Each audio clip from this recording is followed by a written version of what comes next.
ഈ അനന്തമായ ശൂന്യതയിൽ നമ്മൾ തനിച്ചാണോ? ഖുർആൻ ഇതിനെക്കുറിച്ച് എന്തു പറയുന്നു? ശാസ്ത്രം ഇന്ന് നമുക്ക് കാണിച്ചു തരുന്നത് ഓരോ നക്ഷത്രത്തിനു ചുറ്റും നമ്മുടേതുപോലെ ഗ്രഹങ്ങൾ ഉണ്ടാകാമെന്നാണ്. ചിലത് ഐസുകൊണ്ട് മൂടിയ ലോകങ്ങൾ, ചിലത് ലാവയൊഴുകുന്ന അഗ്നിപർവ്വത ഗ്രഹങ്ങൾ, മറ്റു ചിലതാകട്ടെ വാതകങ്ങളാൽ നിറഞ്ഞ ഭീമൻ ഗോളങ്ങൾ. ഓരോ ഗ്രഹവും നമ്മൾ ഇതുവരെ സങ്കല്പിക്കാത്ത വിചിത്രമായ കഥകൾ ഒളിപ്പിച്ചു വെച്ചിട്ടുണ്ടാകാം. മനുഷ്യവർഗത്തിന്റെ ചരിത്രത്തിൽ ആദികാലം മുതൽക്കേ നമ്മെ വേട്ടയാടുന്ന ഓരോ ശാസ്ത്രീയ കണ്ടെത്തലിലും നമ്മെ ആവേശം കൊള്ളിക്കുന്ന ഒരേ ഒരു ചോദ്യം മാത്രം അവശേഷിക്കുന്നു. ഈ അതിവിശാലമായ ബ്രഹ്മാണ്ഡത്തിൽ മനുഷ്യൻ വെറുമൊരു യാദൃച്ഛികത മാത്രമാണോ? അതോ നമ്മുടെ അയൽപ്പക്കങ്ങളിൽ നമുക്കിനിയും തിരിച്ചറിയാനാവാത്ത ജീവന്റെ സ്പന്ദനങ്ങളുണ്ടോ? അതോ നമ്മുടെ അറിവിനും ഇന്ദ്രിയങ്ങൾക്കും അപ്പുറത്ത് അല്ലാഹു വിന്യസിച്ച അത്ഭുതകരമായ സൃഷ്ടി വൈവിധ്യങ്ങൾ വേറെയുമുണ്ടോ? മനുഷ്യൻ പണ്ടുതൊട്ടേ ആകാശത്തെ അത്ഭുതത്തോടും ഭയത്തോടുമാണ് നോക്കിക്കണ്ടത്. പുരാതന ബാബിലോണിയക്കാരും ഇന്ത്യക്കാരും ഗ്രീക്കുകാരും നക്ഷത്രങ്ങളെ ദൈവങ്ങളായോ അതീന്ദ്രിയ ശക്തികളായോ കണ്ടു.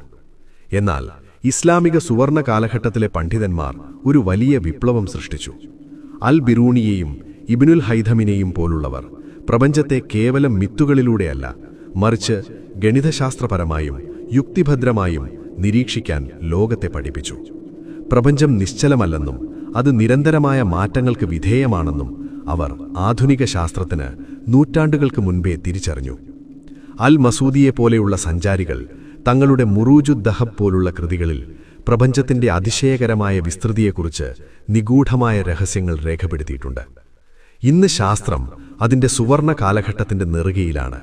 ജെയിംസ് വെബ് ടെലിസ്കോപ്പും ചൊവ്വയിലെ പേഴ്സിവിയറൻസ് റോവറുകളും പ്രപഞ്ചത്തിന്റെ നിഗൂഢതകൾ ഒന്നൊന്നായി അഴിച്ചെടുക്കുന്നു. ശാസ്ത്രലോകം ജീവന്റെ തുടിപ്പുകൾക്കായി അന്യഗ്രഹങ്ങളിൽ തിരച്ചിൽ നടത്തുമ്പോൾ വിശ്വാസികളായ നമുക്ക് മറ്റൊരു ചോദ്യം കൂടി പ്രസക്തമാണ്. 14 നൂറ്റാണ്ടുകൾക്ക് മുൻപേ ശാസ്ത്രം ശൈശവാവസ്ഥയിലായിരുന്ന കാലത്ത് വിശുദ്ധ ഖുർആൻ ഈ പ്രപഞ്ചരഹസ്യങ്ങളിലേക്ക് വിരൽ ചൂണ്ടിയിട്ടുണ്ടോ? അന്യഗ്രഹ ജീവനുകളെക്കുറിച്ചുള്ള സൂചനകൾ ഇസ്ലാമിക പ്രമാണങ്ങളിൽ എവിടെയൊക്കെയാണ് മറഞ്ഞിരിക്കുന്നത്? കേവലം സയൻസ് ഫിക്ഷൻ കഥകൾക്കപ്പുറം പ്രമാണബദ്ധമായൊരു അന്വേഷണത്തിലേക്ക് നമുക്ക് പ്രവേശിക്കാം. പ്രപഞ്ചം കേവലം ഒരു ശൂന്യമായ ഇടമല്ല, മറിച്ച് സ്രഷ്ടാവായ അല്ലാഹുവിന്റെ അനന്തമായ ഭാവനയുടെയും കഴിവുകളുടെയും വിരൽപ്പാടുകൾ പതിഞ്ഞ മനോഹരമായൊരു ക്യാൻവാസാണെന്ന് നാം തിരിച്ചറിയണം. സ്രഷ്ടാവിന്റെ കലാവൈഭവം പെയ്യാത്ത ഒരിടവും ഈ വിസ്തൃതിയിലില്ല. ആധുനിക ആസ്ട്രോബയോളജി പ്രകാരം ജീവന്റെ നിലനിൽപ്പിന് അതീവ പ്രാധാന്യമുള്ള ഒന്നാണ് ഗോൾഡിലോക്സ് സോൺ, അഥവാ ജീവൻ നിലനിൽക്കാൻ